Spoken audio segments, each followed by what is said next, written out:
saya ucapkan selamat datang dalam IG Live kita rutin setiap hari Minggu. Sempat dulu kita bikin di hari Jumat subuh, tetapi kali ini kita ubah ke lebih santai sebelum olahraga, sebelum beraktivitas dengan keluarga. Kita bahas tentang filsafat dari sisi orang awam. Kali ini kita akan bahas filsafat tubuh. Nah, kita bilang ada adagium atau ada yang kita sering dengar, di tubuh yang sehat terdapat jiwa yang sehat. Nah, kita menjadi sebuah kajian kita juga, mungkin nanti kita akan bahas bagaimana hubungan antara tubuh dan jiwa, apakah mereka ada hubungannya atau terkait, dan seperti apa kaitannya kalau ada hubungannya, dan seperti apa kita mencintai kebijaksanaan atau membahas filsafat dari sisi tubuh kita.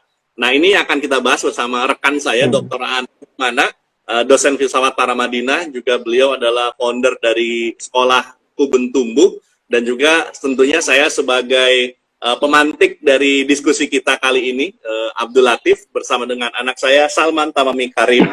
Baik, Kang, seperti apa pandangan filsafat tentang tubuh, Kang Aan? Yang atau ada pembukaan dulu sebelum kita bahas lebih dalam lagi. Ya, pertama terima kasih ya Kang Latif ya. Saya ini sama Salman ya, saya sapa juga nih. Saya sangat senang karena di setiap hari hari Ahad pagi itu sekarang seperti kita memang apa ya, bukan nggak dituntut sih, tapi dikondisikan untuk belajar apa ya, mungkin memakan makanan yang lebih bergizi lah untuk pikiran kita. Karena memang selama ini kadang-kadang one week gitu Kang ya, mungkin sebagian di antara kita yang sibuk terlibat dengan urusan-urusan dunia begitu, keseharian, yang kadang-kadang kita menjalaninya dengan kesadaran, kadang juga mungkin begitu saja tanpa kesadaran. Artinya tanpa kesadaran itu sangat miskin refleksi atau tanpa refleksi begitu. Ya mudah-mudahan sih di hari Minggu, di hari Ahad pagi ini yang tentunya singkat ya waktunya, kita bisa mencicipi ya kira-kira begitu ya Kang ya, cara berpikir yang mungkin agak berbeda dengan pikiran-pikiran sebelumnya. Nah, untuk tema hari ini tadi akan ditanyakan tentang tubuh, ini menarik sebetulnya. Jadi diskusi tubuh ini Kang Latif tidak bisa kita lepaskan kalau di filsafat itu masuk ke dalam kajian filsafat manusia sebetulnya. Jadi kalau bicara tubuh itu masuk ke kajian filsafat manusia. Jadi filsafat itu teman-teman cabangnya banyak nih Kang Latif, yang saya sudah pelajari itu. Kalau dilihat dari branch itu cabangnya, itu ada 3 cabang filsafat besar. Ada yang paling besar itu namanya cabang ontologi. Jadi ontologi itu filsafat yang berbicara mengenai hakikat. Jadi kalau misalnya teman-teman nih mulai mempertanyakan hakikat nih, ya Kang Latif, kita mulai nanya nih, apa ini hidup, ya kan? Apa itu meja? Siapakah manusia? Ini pertanyaan hakikat. Itu namanya itu ontologi. Jadi lebih tepatnya cabang filsafat yang bicara mengenai tentang hakikat begitu. Bahasa Inggris itu whatness lah Kang. Whatness, keapaan. Kan istilahnya juga unik ya. Whatness, keapaan gitu. Tentang keapaan.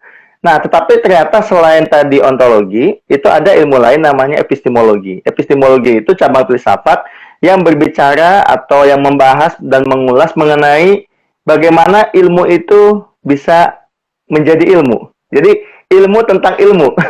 Kang Latif itu kan ngambil komunikasi gitu ya. Bagaimana komunikasi bisa menjadi ilmu. Nah itu namanya epistemologi. Jadi episteme dan logos ya. Itu satu cabang besar juga di filsafat. Dan yang ketiga ada namanya yang disebut sebagai aksiologi. Jadi aksiologi itu lebih tepatnya how to-nya ya. Jadi tentang bagaimananya begitu. Jadi bagaimana kita tahu kemudian untuk apa, untuk what for, untuk apanya. Misalnya Kang Latif belajar komunikasi untuk apa sih gitu. Saya belajar filsafat untuk apa sih? Nanti turunannya 2 tuh ilmunya biasanya. Ada namanya etika, ada estetika. Nah, etika itu lebih tepatnya ilmu tentang moral. Jadi kapan-kapan kita bahas juga tuh kan. Estetika itu ilmu tentang keindahan. Nah gitu ya, jadi itulah filsafat. Nah tetapi ternyata filsafat itu banyak turunannya. Di antaranya ada filsafat sains. Memang filsafat khusus membahas tentang validitas ilmu. Misalnya teori induksi, deduksi, itu filsafat sains. Ada filsafat alam, namanya kosmologi. Misalnya alam ini berasal dari mana gitu kan. Itu asal usulnya itu kosmologi. Nah, kemudian ada yang lain perbintangan, perbintangan apa namanya zodiak menjadi ya, itu pembahasan. ada astronomi kan. Nanti gini, ada namanya kosmologi, ini yang menarik kan. Ada namanya kosmogoni. Jadi kalau kosmologi itu kira-kira yang paling gampang ilmu tentang alam, tetapi secara filosofis. Kalau kosmogoni itu ilmu tentang alam, tapi berdasarkan mitos-mitos. Jadi asal usul perbintangan segala macam. Kosmogoni itu ada namanya. Nah, ada filsafat manusia. Ini menarik. Jadi selain filsafat alam, ada filsafat manusia. Apa yang dibahas di filsafat manusia, Kang Latif? Di antaranya adalah mengenai tubuh, mengenai misalnya rasionalitas, mengenai afektivitas, perasaan maksudnya. Bukan efektivitas ya, tapi afektivitas tentang perasaan. Kemudian mengenai pengertian. Bagaimana sih manusia itu dianggap mengerti ya? Itu filsafat manusia tuh. Kemudian termasuk tentang hidup, tentang kematian. Nah, ini tema-tema pokok yang memang ada kalau teman-teman mau cari rujukannya, itu di satu bidang namanya filsafat manusia. Nah, pagi ini kan kita akan khusus Kang ya bicara mengenai bagaimana tubuh itu dipahami. Kira-kira itu ya. Kenapa tubuh dipahami secara filosofis? Artinya tubuh dipahami secara mendasar sampai ke akar-akarnya. Kira-kira itu. Jadi kalau ditanya gimana sih filsafat memandang tubuh ya tadi, tubuh dipahami secara mendasar sampai ke akar-akarnya. Itu kan Latif. Kalau ditanya definisi awal dulu ya gitu. Yes. Jadi kita bahas tubuh sampai ke akar-akarnya ya. Seperti apa tubuh dan bagaimana pandangan filsafat sendiri tentang kaitan tubuh. Oke, kita akan coba bahas filsafat tubuh. Kita mulai dari sebenarnya bagaimana sih pandangan filsafat terkait dengan tubuh manusia kan? Oke. Apa sih definisi? Ini mungkin kalau boleh mulai definisi atau seperti apa pandangan silakan. Seperti apa? Pertama ini kan, kalau di filsafat itu, saya akan coba mulai, teman-teman nggak apa-apa ya, kita jalan-jalan sedikit nih ke masa dulu nih. Karena kalau filsafat itu selalu kita belajarnya itu bisa melalui tokoh, gitu ya. Tema kayak sekarang kita bahas, tapi rujukannya bisa ke tokoh. Jadi kita bisa ke Yunani dulu lah.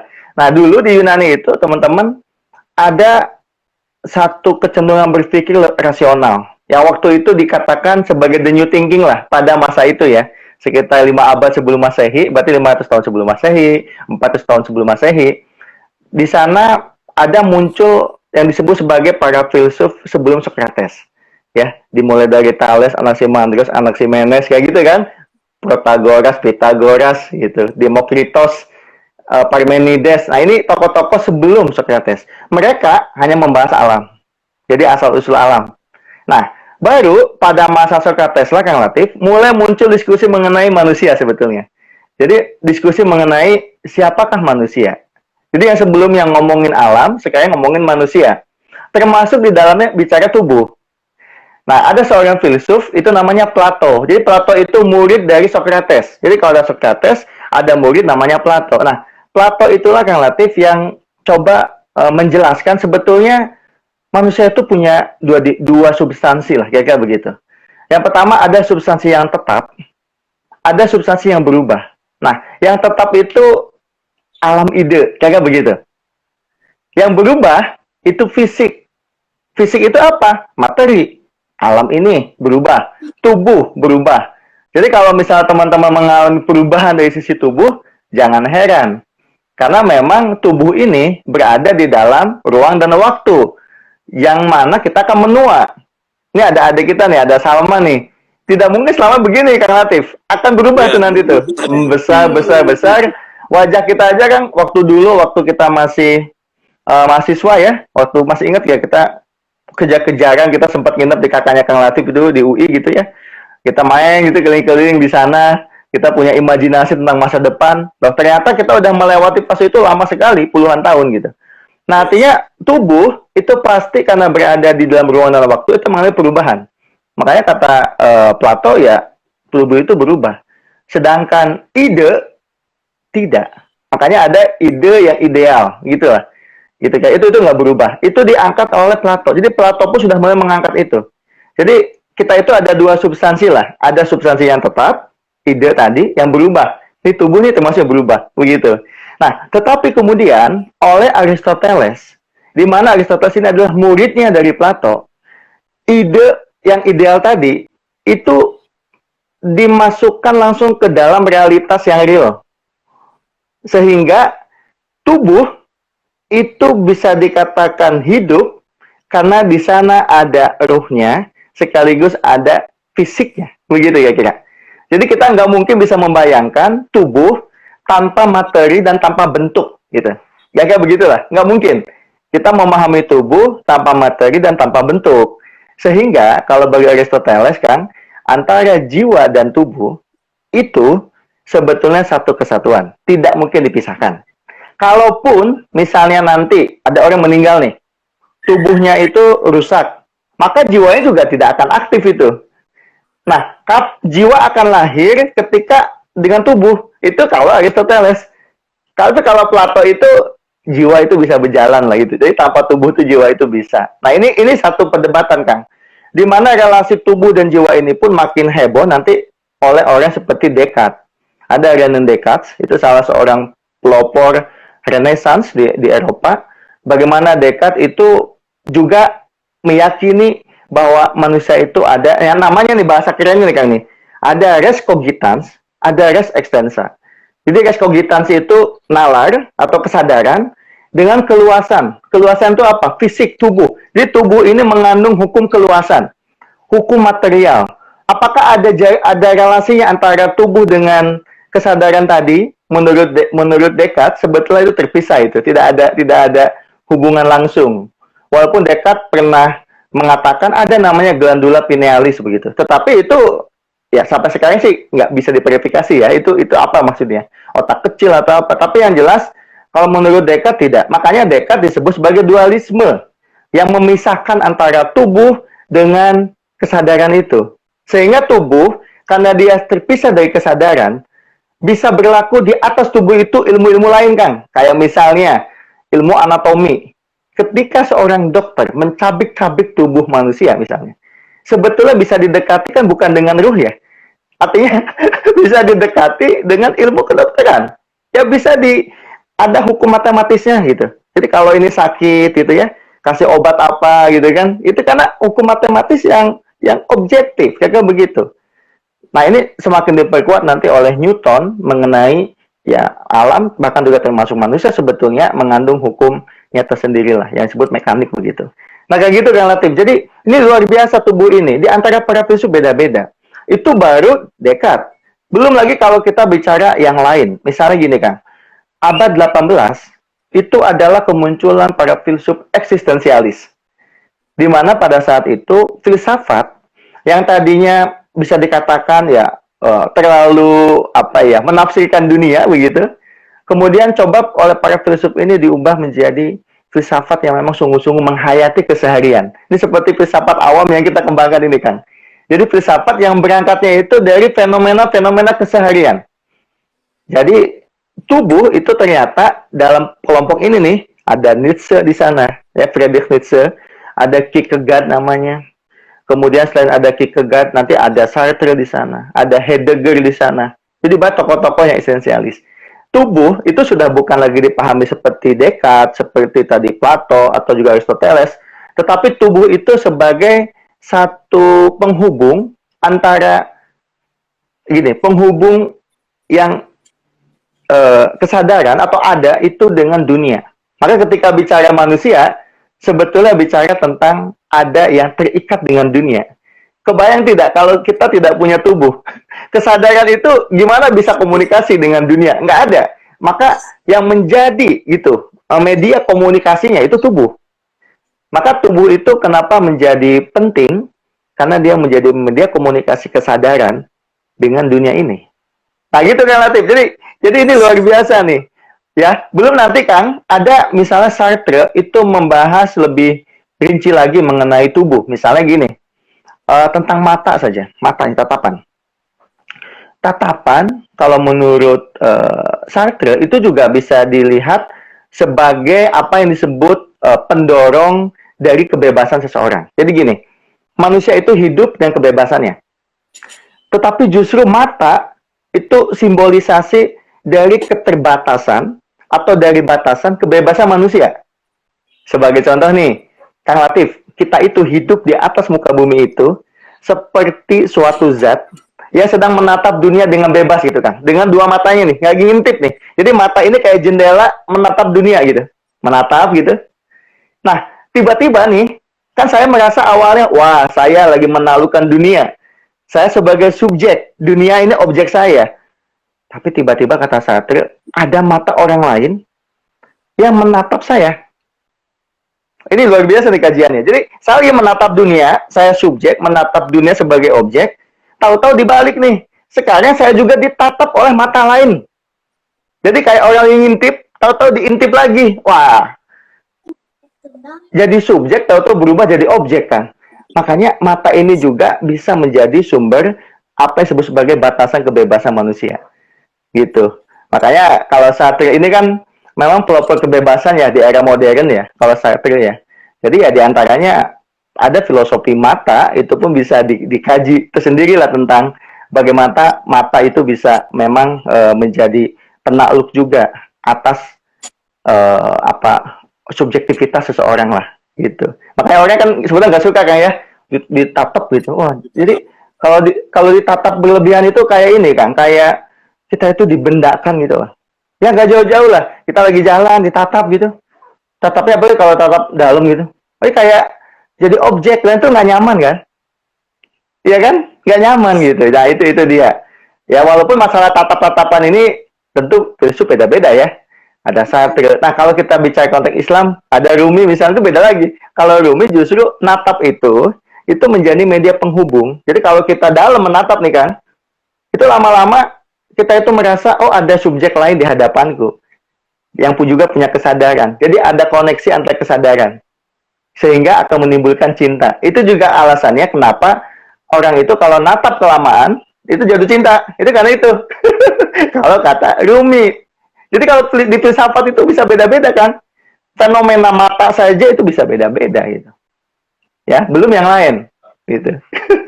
Ini soalnya nih, saya terlalu panjang nih jelasinnya.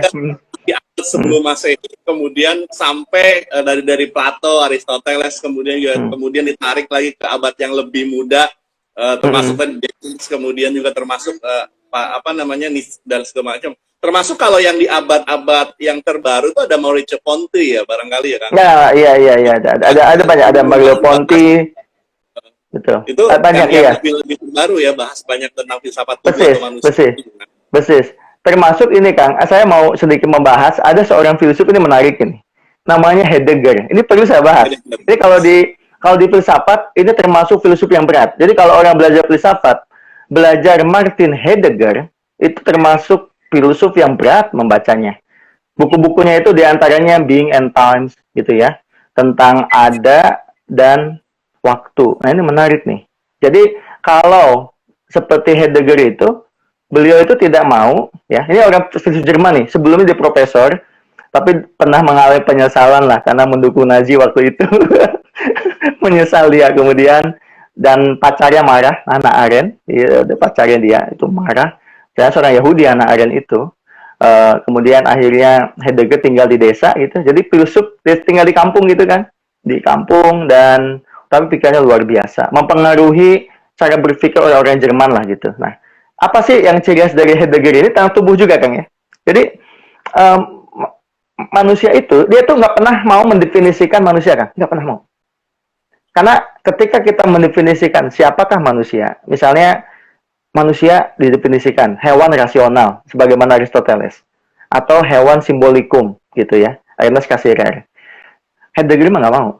Dia nyebutnya Dasein. Jadi Dasein itu artinya manusia itu adalah dia yang ada di sana. Jadi nunjuknya itu sebenarnya ke eksistensi fisik gitu. Jadi manusia itu adalah dia yang ada di sana.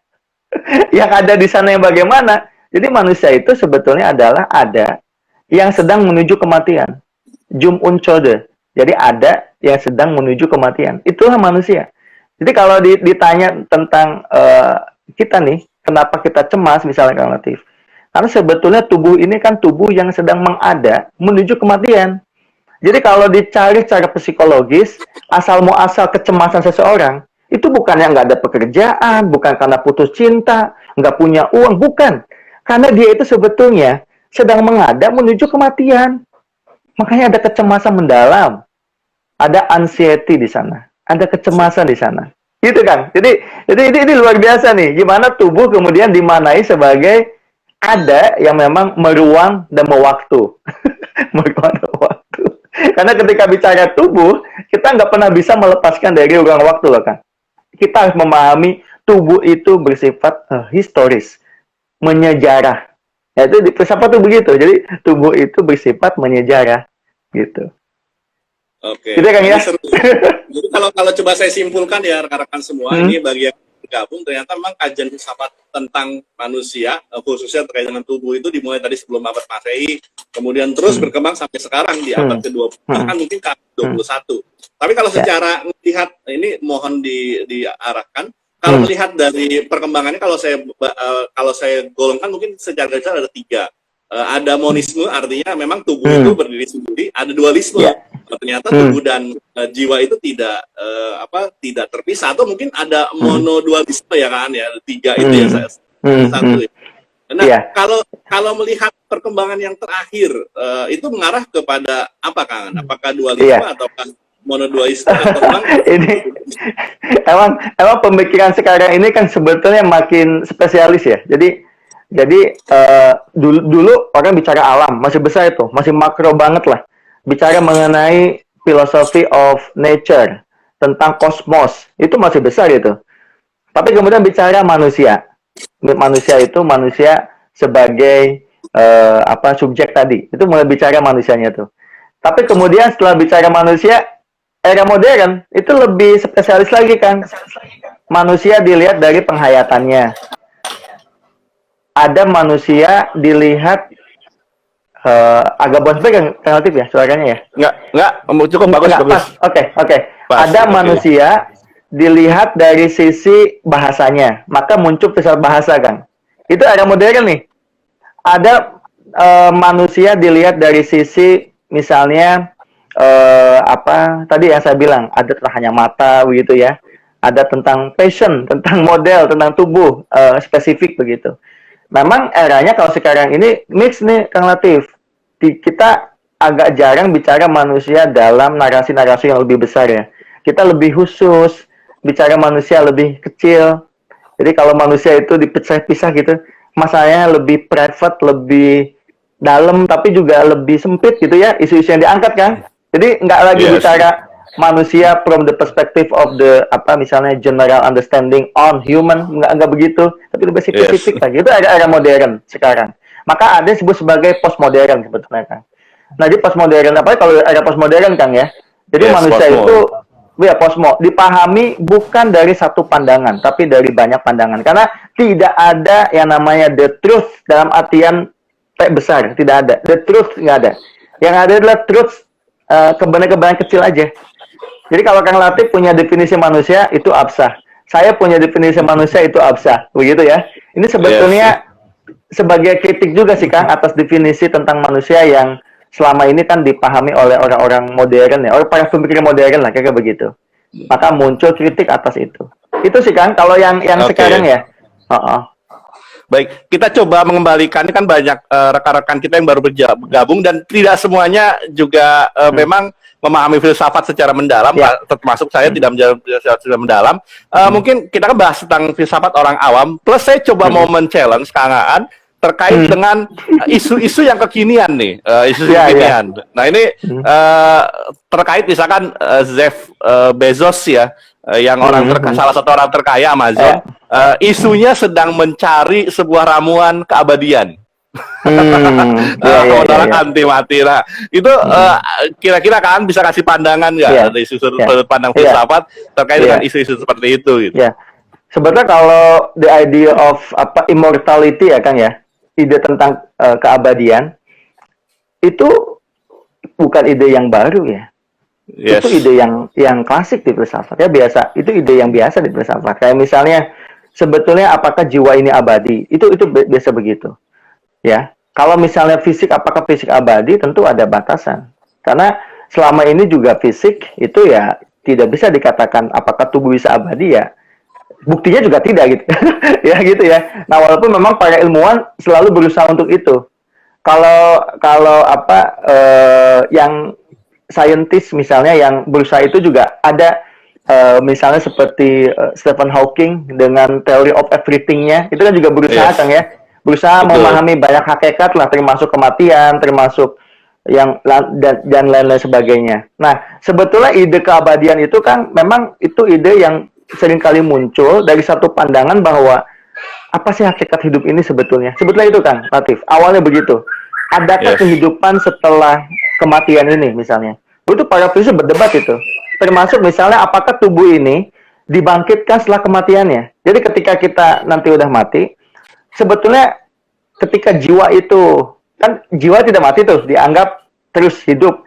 Nah, itu apakah dengan tubuh atau tidak? Gitu. Sebetulnya itu yang menjadi pembahasan ya Kang Latif. Apakah Yes. dengan tubuh atau tidak? Orang seperti Aristoteles tidak. Tapi kalau Plato, dengan tubuh. Tapi kalau Plato ya tanpa tubuh pun bisa. Tanpa tubuh. Gitu. Karena Idenya tanpa yang tubuh pun muncul. bisa. Iya, idenya demikian gitu. Jadi ide itu bisa tetap ada. Kalau di Islam Kang, kalau kita misalnya lihat di pemikiran filsafat Islam, ada nggak ada orang seperti misalnya Mula Sadra, nah itu juga bicara mengenai itu juga sama. Jadi banyak Kang, jadi banyak tokoh-tokoh yang memang sangat concern mengenai sebetulnya apakah tubuh ini abadi atau tidak, gitu. Ya. Nah, sekarang sih kalau saya nih kan, kalau persepsi saya, sebetulnya tubuh ini ketika udah meninggal kan kembali ke alam ya. Kenapa? Karena tubuh ini kan mengandung anasir-anasir alam. Ada unsur materialnya, ada mineralnya, kan gitu ya. Ada unsur hewaninya atau tumbuhan dulu, ada unsur hewaninya. Saya kembali ke alam lagi sih kalau kita udah meninggal gitu. Itu Oke. kan Latif. Jadi kalau Siap. ada yang punya ide keabadian tubuh ya itu dari dulu sih. Fir'aun juga begitu kan kan? Iya, Dulu kan Fir'aun betul. juga ingin abadi gitu ya. Benda abadi. Kalau kita lihat di film-film, kalau kita lihat film-film termasuk di film-film kungfu atau film apapun sama ya. Rata-rata sama. memperebutkan amuan keabadian, resep keabadian seperti itu ya. Betul. Iya. Mungkin yang menarik sebetulnya kalau sekarang itu kan Latif masalah mungkin keinginan itu tapi dalam bentuk yang lebih praktis ya. Orang ingin muda terus kan. Nah ini yang menarik nih. Orang ingin muda terus. Coba kalau kita perhatikan ya teman-teman yang menonton di sini gitu maupun nanti di luar, kita itu kan selalu punya keinginan, wajah saya pengen muda terus. Maka berkembanglah di sana ilmu pengetahuan untuk memudahkan wajah ya. Macam-macam tuh. Yeah. Pakai teknologi ya macam-macam lah, disinar lah segala macam, di laser ya maksudnya dan sebagainya. Laser. Supaya wajahnya itu memang kelihatan kinclong begitu.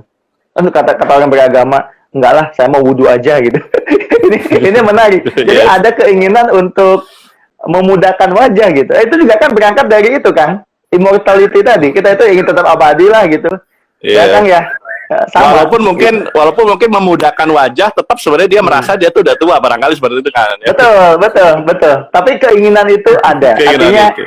gimana kita memperlakukan tubuh gitu. Nah, cuman yang penting relatif di konteks modern ya, misal atau mungkin yang posmonya, itu yang menarik begini kan. Tubuh ini ternyata bisa banyak tafsir. Bagi kalangan produsen, tubuh itu menjadi komoditas. Itu hati-hati itu. Yes. Itu yang harus kita angkat. Jadi selama ini mungkin kita merasa saya berhak memiliki tubuh ini kan tubuh saya gitu, berhak saya menguasai tubuh saya, mau diapakan kayak gitu. Tetapi yang kita lupa adalah seringkali juga kita tanpa sadar itu kemudian jatuh kepada komoditas ya. Jadi tubuh itu menjadi komoditas misalnya beberapa produsen saja gitu ya. Sehingga kita tidak bisa merefleksikan sebetulnya tubuh ini apa sih gitu. Gitu kan? Termasuk misalnya tentang kecantikan saja, kecantikan wajah kita itu ditafsirkan kadang-kadang oleh produsen kan. Yes. Ini sebagai contoh ya. Di framing Persis, ada framing. Nggak jauh-jauh. Coba kalau Kang Latif ingin melihat foto-foto Mona Lisa itu ya. Jadi pada masa-masa barok, kalau di Eropa itu masa-masa barok, masa-masa romantis ya, 18, 19. Ini kalau dilihat gini, citra perempuan cantik itu gemuk. Coba diperhatikan. Yes. Jadi perempuan itu dianggap cantik itu kalau gemuk. Makanya kenapa Mona Lisa itu kan dilihat dari wajahnya itu memang gemuk seperti itu. Nah, maksud saya itu dibentuk memang oleh semangat zaman pada saat itu. Yes, betul. Nah, kemudian muncul produsen masa modern, Kang Latif, yang punya, apalagi kalau didominasi Eropa yang berkulit putih begitu, maka kadang-kadang ada satu imajinasi bahwa perempuan cantik itu yang kurus badannya, putih kulitnya, rambutnya juga khas gitu hitam ya. lurus ya. Bukannya hitam kan, kadang-kadang Iya. bule-bule Blonde, iya. blonde segala macam. Yang kita lupa ingat itu adalah bentukan. Dan artian pemahaman atau kesadaran kita tentang tubuh itu ditentukan. Bukan kadang-kadang oleh kita loh, tapi oleh yang lain. Gitu kan. Nah, maka di filsafat itu selalu mengajarkan satu kritik juga sih kan. Jadi supaya kita tetap punya kesadaran utuh dengan tubuh ini. jadi betul, saya boleh lah ikut mode, ikut stylist dan sebagainya, tapi saya harus tetap punya kontrol atas tubuh ini gitu. Nah, kira-kira kesadaran untuk mengontrol tubuh sendiri itulah sebetulnya salah satu, kalau bicara praktisnya kan, itulah salah satu manfaat praktis dari belajar filsafat tentang tubuh kan. Yes. Jadi kita bisa mengontrol diri sendiri terhadap tubuh kita gitu. Termasuk yang kalau jalankan di tubuh nih, diet segala macam itu sama tuh kan.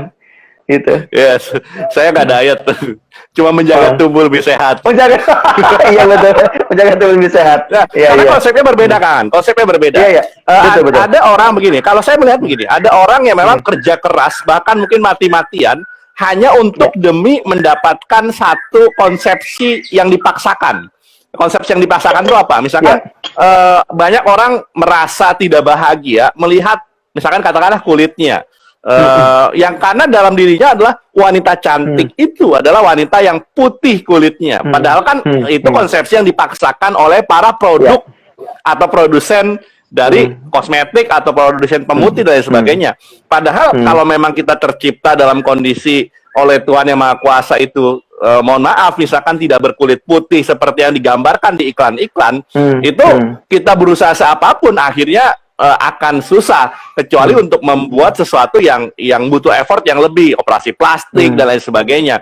Sehingga kita kadang seringkali tersiksa oleh pemaksaan dari para produsen, atau lagi-lagi jadi komoditas. Apalagi kalau misalkan sekarang Korea, wanita cantik, kalau kita sering mendengar atau menonton film Korea, wanita cantik menurut kita seringkali adalah apa yang diciptakan oleh imajinasi dia tentang wanita cantik yang mereka sering tonton di Korea atau drama-drama Korea, sehingga wanita cantik itu adalah wanita yang sesuai dengan gambaran-gambaran itu, sehingga dia berusaha untuk memirip-miripkan orang seperti orang Korea karena menurut mereka cantik adalah seperti itu. Akhirnya kita menjadi produk yang istilahnya apa ya, objek dari komoditas, objek dari para produsen, kita tersisa sendiri. Beda halnya kalau kita misalkan melihat misalkan dalam diri kita, kita mau bentuk tubuh kita lebih kurus misalkan, itu untuk urusan apa? Apakah untuk misalkan terlihat lebih keren dari orang, ataukah memang kita menjaga apa yang ada dalam diri kita sebagai manusia, artinya menjaga amanah sebagai tubuh kita dan bisa hidup lebih bahagia lebih lama. Nah, itu yang menurut saya ada konsepsi yang penting buat kita pahami. Jadi termasuk menanggapi tadi yang Kak An bilang, itu seru ternyata. Wanita cantik menurut abad-abad zaman dahulu di China misalkan atau di Tiongkok adalah wanita yang kakinya kecil, sehingga sejak kecil tuh kakinya dikerdilkan, sehingga kalau kita melihat gambar-gambar wanita Cina atau Tiongkok di zaman dahulu tuh kakinya kecil, dipaksa pakai sepatu yang sangat kecil sehingga kakinya menjadi cacat, mohon maaf. Termasuk wanita cantik menurut suku-suku tertentu, pernah ada misalkan di daerah-daerah tertentu itu yang dibikin leher panjang karena menurut wanita cantik adalah leher panjang. Atau di suku-suku tertentu misalkan yang wanita cantik adalah yang antingnya itu apa namanya, kupingnya itu panjang, sehingga seperti itu. Dan itu adalah lagi-lagi adalah berdasarkan konsepsi kita tentang kecantikan, termasuk pria gagah juga demikian.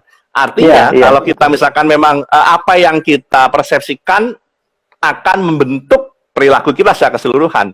Nah, kira-kira semua akan ke arah sana, seperti itu kan?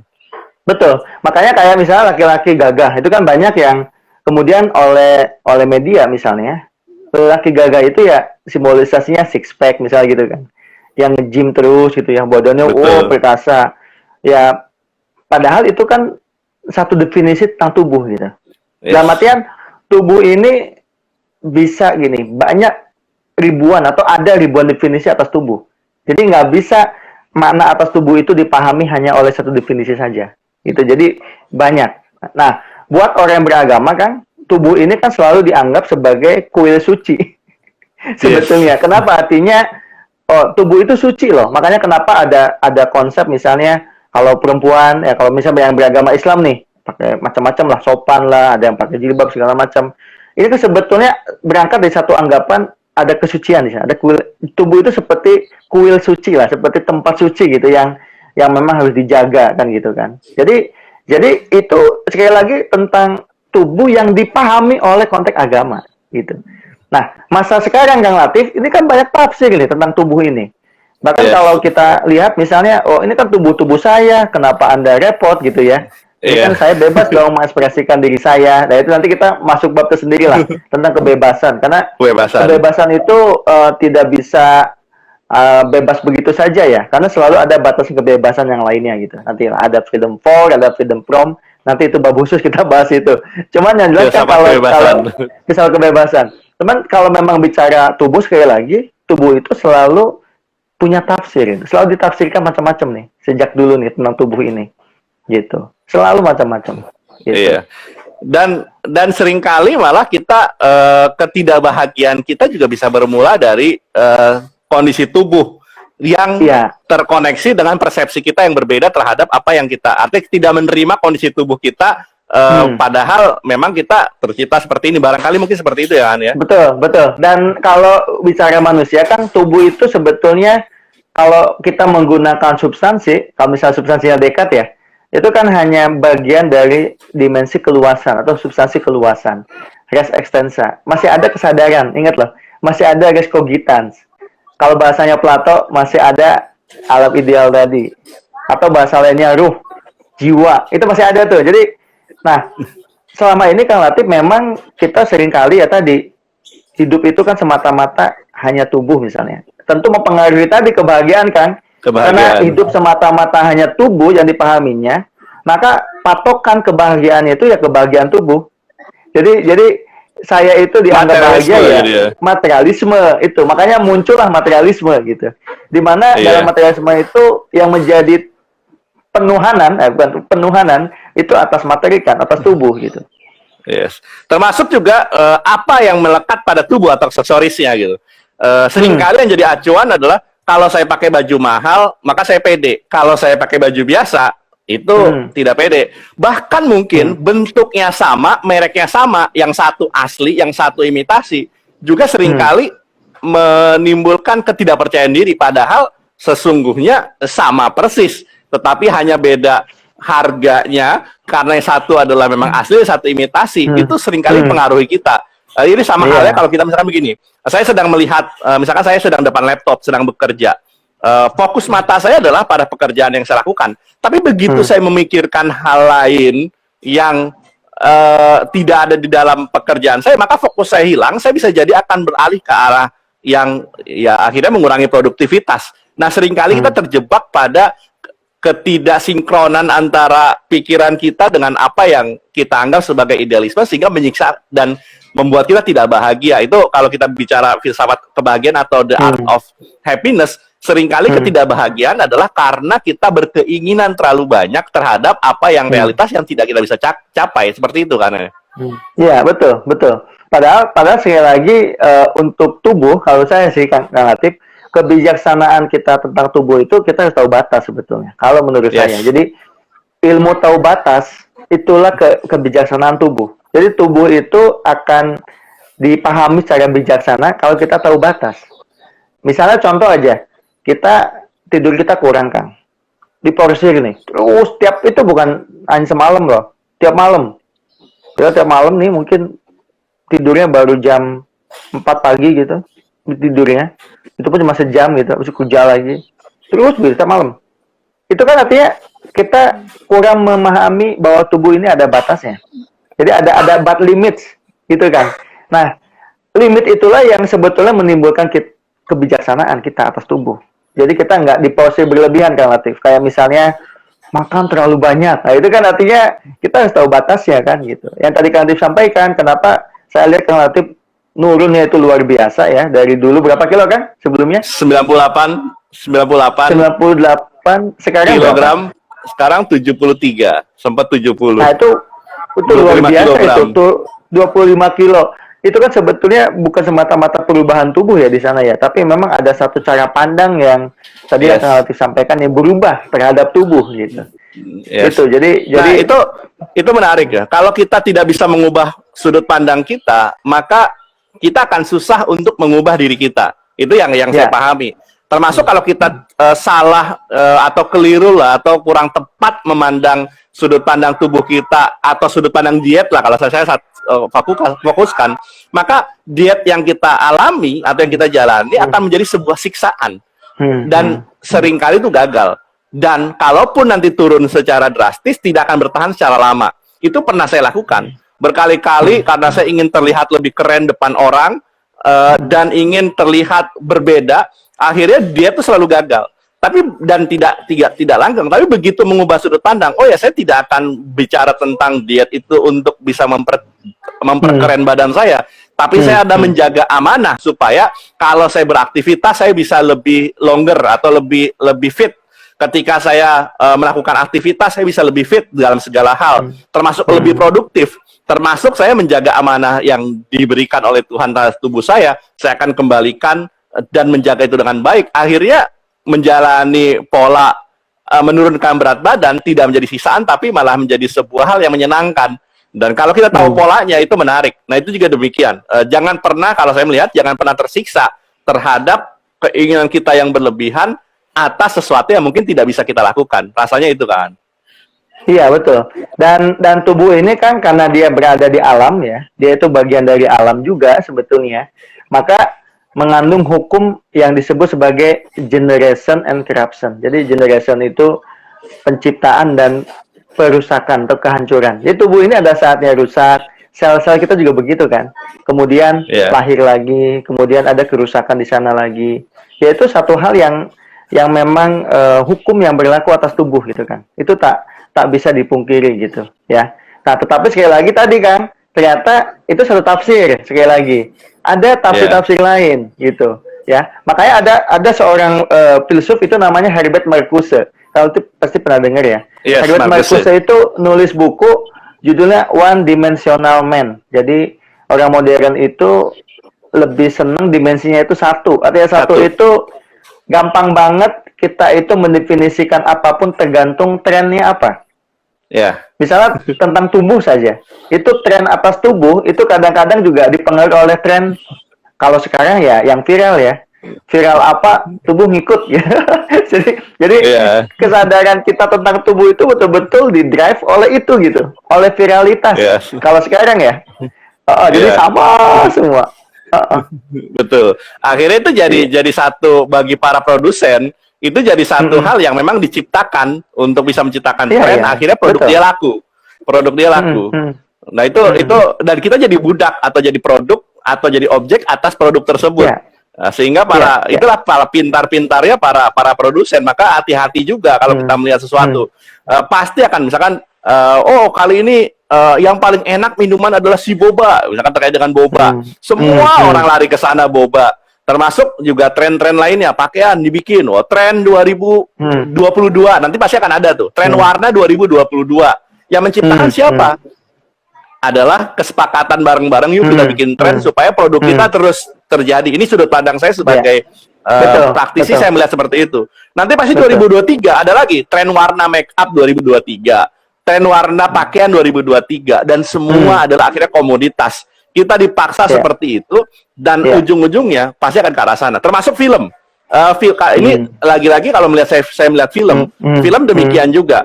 Kita diarahkan untuk mengikuti kalau film kartun tuh anak kita pasti setelah kita nonton film kartun itu pasti akan ada aksesorisnya, akan ada mainannya, akan ada produk ikutannya setelah itu. Korea yang teman-teman amati juga demikian. Termasuk hal-hal yang sifatnya tren itu akan memanfaatkan kepercayaan atau keyakinan atau mindset dari masyarakat zaman sekarang. Ujung-ujungnya pada akhirnya bisa dikomodifikasikan. Saya melihatnya seperti itu kan. Betul kan. Ini yang menarik kan, kalau udah tubuh kan, betul, tubuh jadi komoditas sebetulnya. Bahkan untuk wilayah paling intim dalam tubuh kita pun kadang-kadang kita pasrahkan, ditafsirkan oleh yang lain gitu. Itu hal-hal paling intim loh dalam tubuh kita ya. Itu kadang-kadang juga ditafsirkan oleh yang lain gitu ya.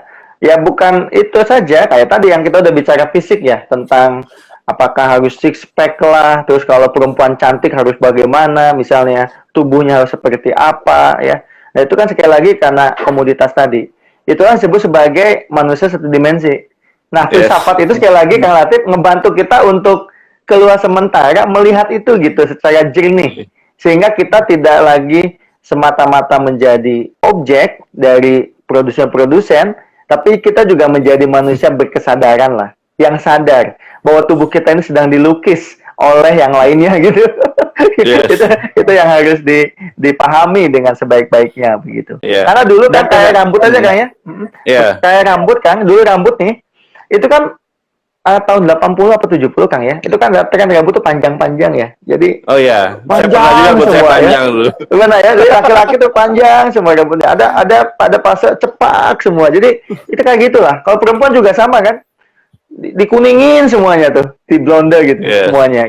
Jadi ya itulah tren-tren itu, bukan, saya nggak bicara benar salah ya, tetapi saya hanya menceritakan sebetulnya kira-kira kesadaran kita atas tubuh itu seringkali ya, itu juga bukan karena pure dari diri sendiri gitu, tapi itu diinjeksi oleh atau diimport ya dari luar gitu. Itu aja sih yang mau kami sampaikan gitu. Yes, betul. Jadi ujungnya apa nih teman-teman, atau apa yang bisa teman-teman tarik dari kajian atau ngobrol-ngobrol filsafat orang awam dengan kita memahami filsafat tubuh ini, kita jadi memahami kembali atau mengembalikan kesadaran kita terhadap kemanusiaan kita, sisi yang bisa kita kaji, sehingga kita tidak menjadi, lagi-lagi mohon maaf, adalah objek yang tidak berdaya atas gempuran para produsen yang menciptakan produk lalu mengubah pola pikir kita lalu menciptakan produk. Yang namanya keren itu adalah nongkrong di tempat kopi yang mahal, sehingga kalau Anda tidak nongkrong di sana, maka nggak keren. Padahal toh kebahagiaan juga bisa diraih juga dari hal-hal yang sifatnya misalkan ya kopi di pinggir jalan sama kopi di tempat yang keren juga sama, bisa kita, kebahagiaannya levelnya mungkin bisa disamakan kalau kita punya persepsi yang sama, termasuk tubuh. Jangan sampai kita jadi budak dari misalkan tren yang muncul sekarang. Oh, tren kecantikan yang paling keren sekarang seperti ini, kalau tidak seperti ini tidak keren.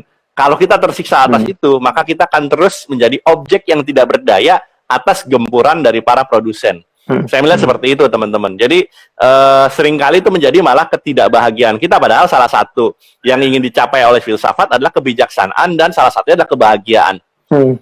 Seperti itu kan ya. Iya, betul Kang. Dan ini kalau dulu kan ada mana penjara Kang ya. Jadi penjara itu kan fisiknya itu dipenjarakan gitu ya. Jadi tubuhnya itu dipenjarakan kan. Ada orang di pengadilan gitu, dia bersalah, kemudian inkrah gitu hukumannya, berketetapan hukum, fisiknya berketetapan hukum, di penjara fisiknya.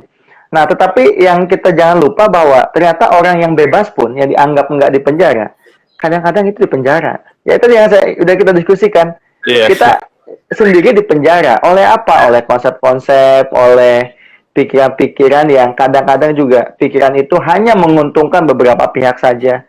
Jadi sengaja ada beberapa pihak yang menginstal satu pikiran kepada kita, sehingga kita itu merasa kalau nggak ikut cara berpikir itu kita itu merasa nggak jadi manusia gitu. Nah itu yang harus hati-hati kalau menurut saya. Jadi filsafat itu membantu kita untuk kritis terhadap berbagai tawaran pikiran dari manapun, termasuk ya ini bukan bermaksud menyerang para produsen ya, enggak ya, tetapi dari manapun ya, dari para produsen kah, dari siapapun, politisi bisa jadi kan, para politisi ya, mungkin juga mohon maaf tokoh agama juga sama gitu. Jadi kita harus tetap menjadi manusia dengan kesadaran penuh lah gitu. Kenapa? Karena kita itu sebetulnya kalau di dalam tadi filsafat ya Kang ya, kita itu menjadi manusia itu karena kita bisa menyadari kesadaran kita. Jadi itulah manusia gitu. Kalau kita hidup hanya dengan kesadaran, tapi kita nggak menyadari kesadaran kita, ya kita levelnya sama dengan hewan sebetulnya. Apa Karena hewan bedanya juga kita punya dengan kesadaran. hewan? Betul. Tapi kalau kita menyadari diri sendiri atau kesadaran kita, itulah ciri khas manusia. Dan filsafat, sekali lagi, itu membantu kita untuk itu gitu. Memanusiakan manusia. Menjadikan manusia menjadi lebih manusia gitu. Betul betul. Itu juga akhirnya keterjebakan kita ada istilah namanya post truth. Post truth inilah juga menjadi kajian yang cukup menarik. Artinya adalah intinya adalah ketika kita melihat segala sesuatu dengan hanya sudut pandang keyakinan kita dan membuat menegasikan orang lain, itu yang membuat keterpecahan juga di bangsa kita sekarang. Artinya kalau saya sudah percaya pada kubu A, maka apapun kata kubu A, walaupun salah, itu menjadi benar untuk kubu A. Tetapi sebaik apapun kubu B, kalau dia melakukan kebaikan sebaik apapun di kubu B, pasti akan terlihat jeleknya. Dan kalau kita melihat tubuh kita seperti itu, secantik apapun kita, kalau kita merasa kayaknya gue nggak cantik, sehingga akhirnya tidak bahagia dan membuat sesuatu, itu yang bisa kita lihat dari cerita dongeng. Hai wahai cermin-cermin, wahai cermin ajaib, siapakah wanita yang paling cantik di dunia ini? Wahai ratu, engkaulah wanita paling cantik di dunia ini. Akhirnya begitu. Terus dia bertanyakan seperti itu. Sampai ada satu kondisi ketika ada wanita paling cantik adalah ada ini putri salju itu. Atau saya lupa ya cerita dongeng itu. Akhirnya malah paling cantik di dunia hanya satu orang yang mengalahkan. Itu pun sudut pandang cermin tadi. Malah membuat kita tidak bahagia dan ingin berbuat sesuatu yang buruk. Nah itu jangan sampai kita terjebak pada hal tersebut. Betul, betul. Saya setuju sekali Kang Latif. Itu makanya penting kita punya kemampuan memanai tentang tubuh kita itu ya. Dan juga yang kedua tadi, kita harus meletakkan tubuh kita dalam satu prinsip yang imbang ya. Itu penting itu.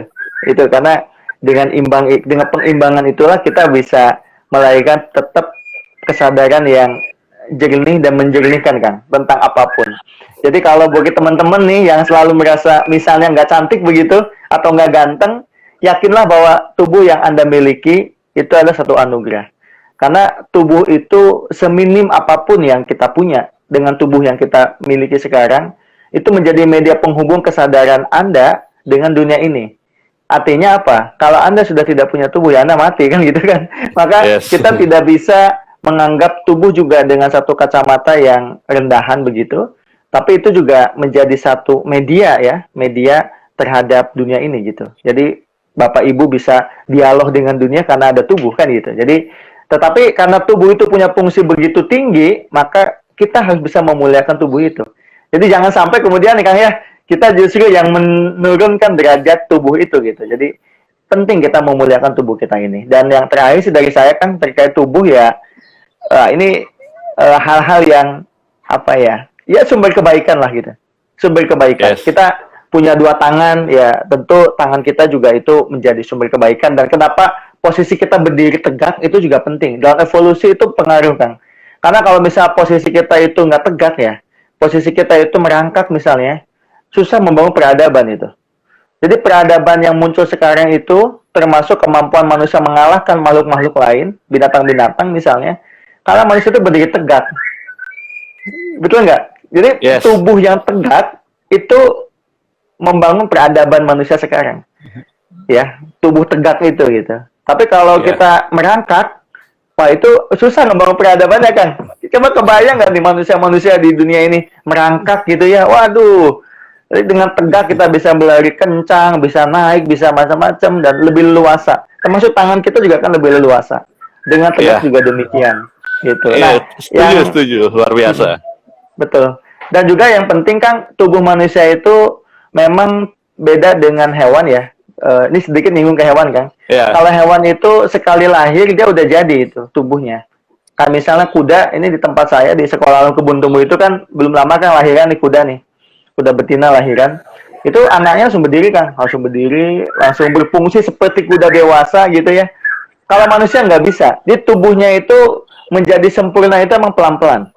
Pelan-pelan gitu. Belum bisa jalan, belajar jalan kan. Belum bisa bicara, belajar bicara. Belum bisa ke tangannya begini nih, kayak saya mulai belajar begini. Terus lama-lama ada kematangan tertentu, dia menjadi mature, menjadi paripurna lah dari sisi fisik, gitu. Nah, tetapi ketika sampai ke level paripurna jangan berhenti itu. Yang tadi kita diskusikan, kesadarannya juga harus terus dibangun. Jadi jangan sampai fisiknya makin paripurna, tetapi kemudian kesadarannya itu malah menjadi kacau gitu ya. Jadi nggak begitu gitu. Karena banyak kan, punten aja, fisiknya makin sempurna, tapi kesadarannya makin anak-anak kan. Ini kan repot gitu. Betul. Ini repot gitu. Seru terkait dengan kesadaran. Saya kayak oke. Oh ya, nah ini ada buku menarik nih, Sapiens. Sapiens ini pasti kan pernah nonton ya. Ada tuh. Iya, ada bukunya. Sapiens. Nah, menariknya adalah tadi kan sudut pandang kenapa kita menguasai dunia. Karena semata-mata kesadaran tadi yang akan bilang. Dan kita tidak terjebak pada kondisi fisik. Yuval Noah Harari dalam Sapiens itu juga bicara tentang itu. Apa yang membuat Anda dan kita bertahan lebih hebat dan menguasai dunia ketimbang makhluk yang lainnya adalah salah satunya kemampuan mereka untuk tidak terjebak pada kondisi fisik, tetapi bisa menyatukan ide tentang apa? Ide tentang uang, ide tentang bagaimana bisa sama-sama untuk menguasai atau sama-sama untuk bertahan hidup. Manusia itu bisa bergabung menjadi jutaan orang punya visi yang sama, disatukan dalam negara, dan itu tidak bisa dimiliki oleh para hewan. Kenapa? Simpanse misalkan mereka bisa bergabung dalam komunitas 100, tapi begitu 1000 mereka tidak. Kenapa? Kalau kata Yuval Noah Harari adalah karena begitu saya harus bekerja sama dengan kelompok yang lain, mereka tidak memiliki bentuk yang sama atau mereka tidak memiliki istilahnya hubungan yang sama, kedekatan yang berbareng, sehingga manusia itu adalah kemampuannya bisa bekerja sama dengan jutaan orang, dengan ribuan orang yang sama, yang punya kesatuan sama, padahal fisik mereka berbeda. Dan itu akhirnya manusia bisa menguasai ketimbang simpanse, ketimbang makhluk-makhluk yang lain, ketimbang binatang yang lain. Dan kemampuan manusia untuk tidak terjebak pada fisik dan disatukan dengan ide, itu yang sebenarnya adalah menjadi kekuatan kita sebagai manusia. Dan kalau saja kita ternyata terjebak pada hal itu, terjebak pada keterbatasan atau keterpenjaraan kita terhadap fisik, maka itulah yang membuat kita akhirnya tidak bahagia dan tidak produktif. Hati-hati. Termasuk kalau alat ukurnya adalah apa yang melekat pada tubuh dan aksesoris. Ketika kita memakai baju yang tidak branded, lalu kita tidak merasa bahagia atau tidak merasa percaya diri, hati-hati. Kita sudah mulai terjebak pada trap atau jebakan para produsen yang membuat orang yang keren adalah pakai baju ini, orang yang keren adalah model seperti ini, orang yang keren adalah seperti itu. Itu hati-hati. Maka seringkali juga kita lihat, misalkan di daerah, banyak orang yang memaksakan diri, para anak-anak, untuk bisa memaksakan orang tuanya, gue ingin beli sesuatu, katakan membunuh orang tua karena ingin membeli sesuatu, karena teman-temannya memakai itu. Itu yang seringkali juga menjadi bencana buat kita semua. Dan kalau kita memahami filsafat dari sisi orang awam, filsafat tubuh dan filsafat kebijaksanaan lainnya, kita akan terlepas dari jebakan-jebakan model seperti itu, ya kan? Iya, betul Kang Latif, betul. Ya, saya mungkin tambahkan sedikit apa yang tadi udah Kang Latif bahas, itu mengenai kita itu sebagai manusia yang memiliki tubuh, sekaligus kesadaran, sebenarnya kita itu punya kemampuan untuk melampaui stimulus, Kang. Jadi kalau binatang ini hidupnya kan berdasarkan stimulus nih. Stimulusnya apa, responnya apa. Stimulusnya A, responnya A. B, responnya B. Terus begitu. Manusia itu bisa stimulusnya A, responnya B. Stimulusnya C, responnya D. Itu bisa begitu. Itulah sumber bahwa manusia itu bebas sebetulnya. Bebas untuk memilih tadi kan. Nah, jadi sekali lagi, kalau memang manusia itu bebas untuk memilih, kenapa nggak kita memilih tafsir-tafsir yang memang membuat kita, yang tadi Kang Latif bilang, tentang tubuh misalnya, membuat kita bahagia. Jadi, jangan memilih tafsir atas tubuh yang sempit. Itu maksud saya. Karena kalau kita menafsirkan tubuh dengan tafsir yang sempit, justru kita sendiri yang repot nantinya. Contoh misalnya hubungan tubuh dengan pakaian ya Kang ya. Kalau ditanya, mana yang paling esensi? Kan tubuhnya, bukan pakaiannya. Artinya tubuhnya itu begini. Tubuh itu datang lebih dulu daripada pakaian. Artinya kenapa pakaian itu menjadi indah? Sekali lagi sebenarnya bukan karena pakaiannya loh. Tapi karena dia menempel di tubuh. Bukankah ketika pakaian itu hanya menempel di gantungan, pakaian itu kan biasa-biasa saja. Kenapa pakaian itu menjadi indah? Karena di tubuh. Jadi yang melukis pakaian indah, itu sekali lagi tubuh. Dan yang melukis tubuh itu indah adalah pikiran atau kesadaran. Nah, ini saya ulangi lagi nih. Yang melukis pakaian itu indah adalah tubuh. Tapi yang melukis tubuh itu indah adalah pikiran atau kesadaran kita.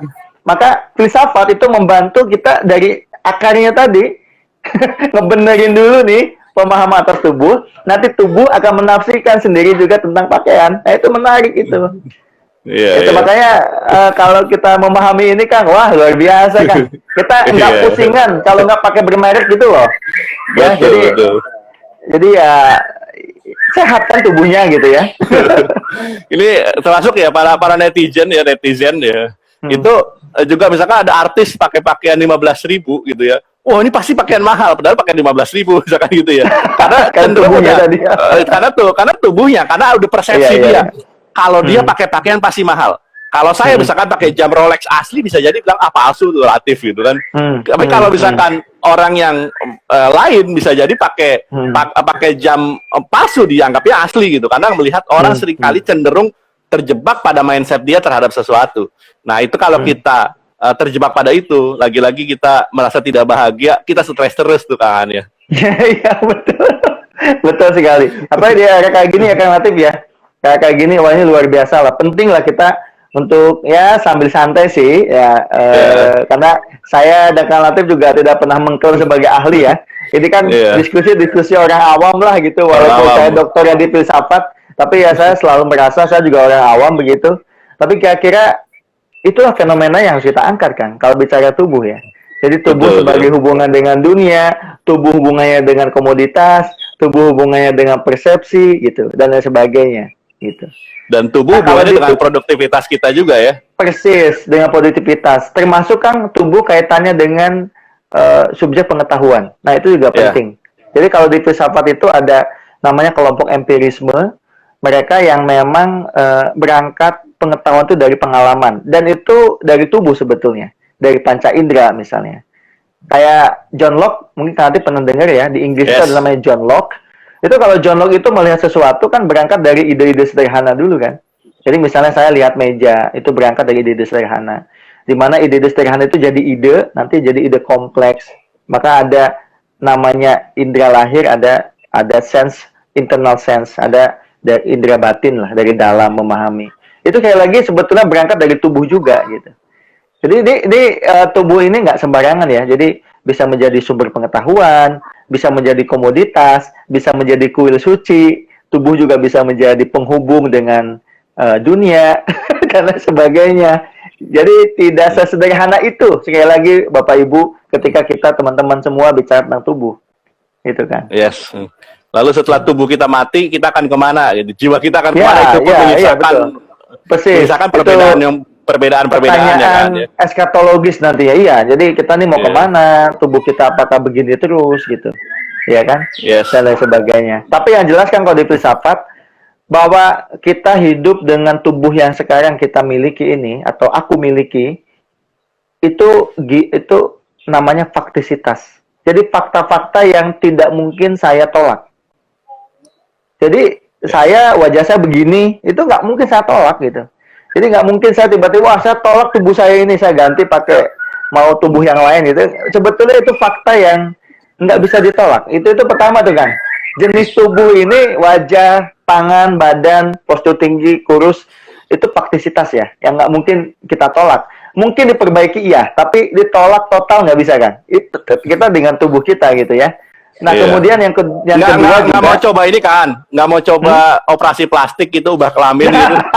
Iya, itu betul. Sekarang makin canggih kan ilmu kan. Tapi sebetulnya walaupun dioperasi itu kan hanya reparasi aja ya, hanya reparasi tubuh. Jadi tidak diganti secara total sebetulnya. Ya oke lah, operasi jenis kelamin, operasi payudara dan sebagainya. Itu kan hanya sebagian kecil dari tubuh gitu, enggak mengganti total tubuhnya sebetulnya. Gitu. Dan kalau kita tidak puas, tetap kita kan, makanya ada orang operasi 50 kali. Ada, gitu iya, itu toksik gitu. Dia berkali-kali terus begitu. Karena merasa ada yang keliru dengan tubuhnya kan gitu kan. Yes. Oke, tadi ada fakta ya. Tadi adalah tubuh yang lainnya kan. Yang kedua, tubuh itu historis. Ini yang penting. Historis. Jadi selain tubuh sebagai fakta, faktum atau faktisitas, tubuh itu juga bersifat historis. Artinya dia berada di dalam ruang dan waktu, di mana tubuh kalau berada dalam ruang dan waktu itu mengandung hukum generation and corruption. Tadi udah saya sempat bahas juga. Dia bisa melahirkan sekaligus bisa ada kematian di sana. Jadi kita tidak bisa menafikan itu. Misalnya wajah kita menua, itu bukan hal yang sebetulnya harus ditakuti. Karena itu salah satu konsekuensi tubuh kita itu berada di dalam sejarah. Jadi itu nggak bisa kita nafikan. Oh, kita makin tua ya, iya biarin aja makin tua. Wah, nanti kita mati ya. Emang kenapa kalau mati? Kan gitu kan. Tahun dulu aja kita nggak ada. Jadi gitu kan. Yes. Ini penting kita untuk memahami cara pandang seperti itu gitu. Dan yang ketiga, tubuh juga bisa menjadi komoditas. Nah, ini ya tadi yang udah kita bahas pertama itu kan. Betul. Tubuh menjadi komoditas ya. Makanya kita mesti tetap kritis lah menafsirkan tubuh kita sendiri gitu. Yes, betul. Jadi jangan sampai tubuh kita jadi komoditas gitu. Di sini ada Kang Rangga Novia bergabung. Jangan sampai karena kita merasa, oh rambut gua kok makin sedikit ya, misalkan gitu ya. Kayak kan makin sedikit juga, rasa rambut saya sama makin dikit gitu. Kalau kita stres karena rambut kita makin dikit, kita cari sampo yang bagaimana cara menumbuhkan sampo yang menumbuhkan. Cari sampo ini nggak cocok, cari sampo yang lain nggak cocok, cari sampo akhirnya ada tanam rambut dan sebagainya, kita tersiksa tuh oleh itu gitu. Dan merasa tidak puas terus ya kan ya. Jadi kita nikmati tadi tubuh sebagai fakta, tubuh sebagai historis ya, dan juga tubuh sebagai jangan sampai jadi komoditas tadi, 3 hal itu ya kan ya. Iya, betul. Itu sebetulnya mungkin poin-poin pagi ini Kang ya yang penting lah yang mengenai tubuh. Karena sekali lagi teman-teman, tubuh ini jangan kita biarkan dilukis hanya oleh beberapa kelompok saja lah. Jadi kita juga punya kebebasan untuk menafsirkan tentang makna tubuh kita ini, gitu. Dan kalau bagi kita yang beragama ya tentu tubuh ini juga punya fungsi lah sebagai tadi kuil suci ya. Jadi kuil suci itu maksudnya bukan spesies itu agama saja sih, tapi menjadi wadah tempat suci di mana kita bisa berbuat banyak kebaikan juga melalui tubuh gitu. Kenapa tangan kita 2, kenapa kita berdiri tegak dan lain sebagainya. Itu tentu untuk maksud tertentu lah. Jadi bukan tanpa tujuan ya. Ada telosnya, ada tujuannya kalau di filsafat gitu. Oke, thank you. Nggak terasa nih udah sejam lebih sedikit ya. Oh, udah ya, udah sejam lebih ya. Wih, lama ternyata.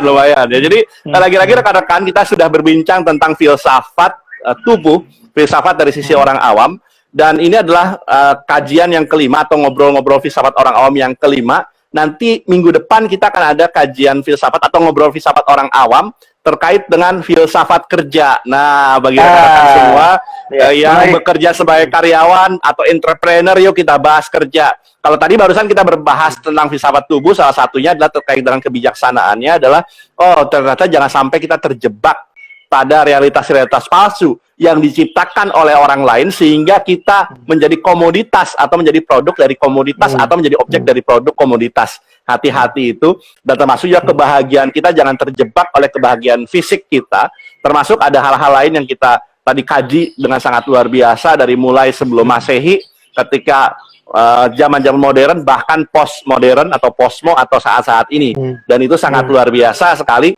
Terima kasih Kang. Ada penutup sebelum kita akhiri dari ngobrol santai filsafat orang awam kita Kang. Silakan. Iya, kita selalu berusaha santai Kang. Mudah-mudahan materinya juga mudah dipahami ya.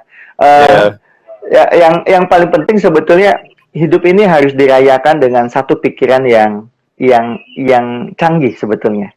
Karena kita itu menjadi manusia itu karena pikiran kita. Yang membedakan kita dengan makhluk lainnya karena kita punya pikiran. Nah, maka di dalam memahami tubuh juga jangan melupakan pikiran kita tentang tubuh. Ya, artinya kita punya kebebasan juga untuk menafsirkan tubuh dengan satu tafsir yang memang betul-betul canggih tadi ya. Jadi bukan semata-mata tubuh sebagai komoditas, tapi tubuh sebagai sumber kebijaksanaan. Saya kira itu Kang Latif sebagai closing statement ya. Oke, closing statement. Dan saya juga kalau closing statement saya adalah kalau Anda gemuk itu membuat Anda tidak bahagia, salah Anda. Kalau Anda merasa Oh, ternyata kurus gitu. Tidak bahagia juga, hati-hati juga. Itu salah Anda juga. Kalau Anda merasa yang cantik itu adalah yang seperti yang digambarkan oleh mayoritas orang di TV, maka juga hati-hati. Anda juga itu salah. Jangan-jangan adalah salah persepsi kita atas tubuh kita. Iya, Jadi betul. sesungguhnya adalah semua yang melekat pada kita adalah sumber kebahagiaan kita. Kalau kita mensyukurinya, kalau kita bisa menyerap filosofi atau kebijaksanaannya. Lagi-lagi jangan terjebak pada persepsi yang diciptakan orang atas tubuh kita, atas kebahagiaan kita. Dan sampai jumpa di pertemuan berikutnya, filsafat orang awam yang ke-6. Minggu pagi setelah sholat subuh jam 5:30, lagi-lagi kita bahas minggu depan terkait dengan filsafat kerja, minggu depannya lagi filsafat politik. Nah, itu seru ya. Menarik. Jadi filsafat kerja. Dari depan, terima kasih yang sudah hadir subuh-subuh. Bagi Anda yang mau beraktivitas, selamat beraktivitas. Bagi Anda berolahraga, silahkan berolahraga. Bagi Anda yang ingin beraktivitas sama keluarga, silahkan selamat berbahagia. Terima kasih Kang Aan. Kita akhiri. Terima kasih Kang Latif. Mari, Assalamualaikum warahmatullahi wabarakatuh. Waalaikumsalam warahmatullahi wabarakatuh. Thank you. Thank you. Izin pamit ya teman-teman ya. Silakan, sampai jumpa.